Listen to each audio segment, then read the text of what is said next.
আওয়ামী লীগের রাজনীতি করার অধিকার আছে। আমরা এখনো বলছি আওয়ামী লীগ একটা ঐতিহ্যবাহী দল, তারা রাজনীতি করতে পারবে। বাংলাদেশের 56,000 বর্গ মাইল এলাকা থেকে একবারে মুছে ফেলতে হবে। এই কালসাপের ঠিকানা, অস্তিত্ব আমরা যদি মুছে ফেলতে না পারি, তাহলে এই সাপ আবার আমাদেরকে দংশন করার জন্য লেজের পিস ঘোড়াতে উঠে আমাদেরকে ছবল মারবে। আজকে সেটি হয়েছে, আজকে সেটি তারা করছে। দিল্লিতে বসে খুনি হাসিনা আমাদেরকে চোখ রাঙায়। তার দোসরদের, তার চেরামুন্ডাদের দিল্লি থেকে নির্দেশ দেয় তারা যাতে রাজপথে নেমে অরাজক পরিস্থিতি তৈরি করে, এদেশের মানুষের উপরে এক অরাজক পরিস্থিতি তৈরি করার মাধ্যমে এই দেশকে বিপদের দিকে ঠেলে দেয়। এটা কেন সম্ভব হয়েছে? এটা সম্ভব হয়েছে আমাদের কারণে। আমরা আওয়ামী লীগকে সুযোগ দিয়েছি। আমরা এখনো বলছি আওয়ামী লীগের রাজনীতি করার অধিকার আছে। আমরা এখনো বলছি আওয়ামী লীগ একটা ঐতিহ্যবাহী দল, তারা রাজনীতি করতে পারবে।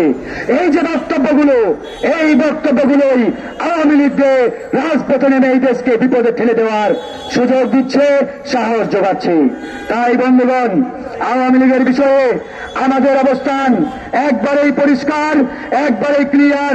No compromise, no compromise.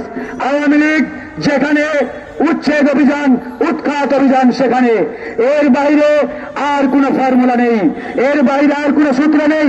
যদি মনে করে থাকেন আওয়ামী লীগকে এই বাংলাদেশে আরেকবার রাজনীতির সুযোগ দেবেন, তাহলে ওই যে আমাদের বহুদলীয় গণতন্ত্রের প্রবর্তক শহীদ প্রেসিডেন্ট জিয়াউর রহমান খুনি হাসিনাকে বাংলাদেশে এনে রাজনীতির সুযোগ দিয়েছিলেন। সেই সুযোগের কারণে এই হাসিনা বাংলাদেশটাকে তছনছ করে দিয়েছিল। আজকে এই হাসিনা এবং তার দোসররা আর একটা যদি সুযোগ পায়, আগামীর বাংলাদেশকে ভারতের হাতে লিখিতভাবে তুলে দেবে তারা। কথা বাড়াবো না, একটাই বক্তব্য। এই উপদেষ্টা পরিষদ নিয়ে ধারাবাহিকভাবে আমাদের অভিযোগ নেই। ডক্টর মোহাম্মদ ইউনূসকে নিয়ে আমাদের কোনো আপত্তি নেই, কোনো প্রশ্ন নেই, কোনো অভিযোগ নেই।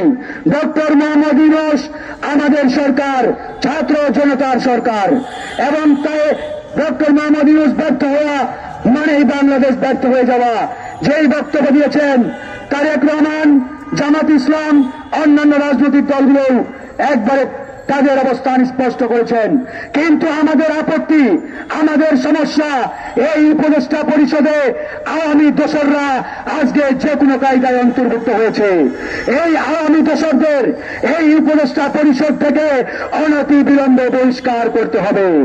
আলী ইমাম মজুমদার, মোস্তফা সরওয়ার ফারুকী সহ যে সকল আওয়ামী দোসর এই উপদেষ্টা পরিষদে জায়গা পেয়েছে, তাদেরকে যদি অনতি বিলম্বে বহিষ্কার না করা হয়, তাহলে আমাদের আজকে এই যে বিক্ষোভ, এই বিক্ষোভ এখানে থাকবে না।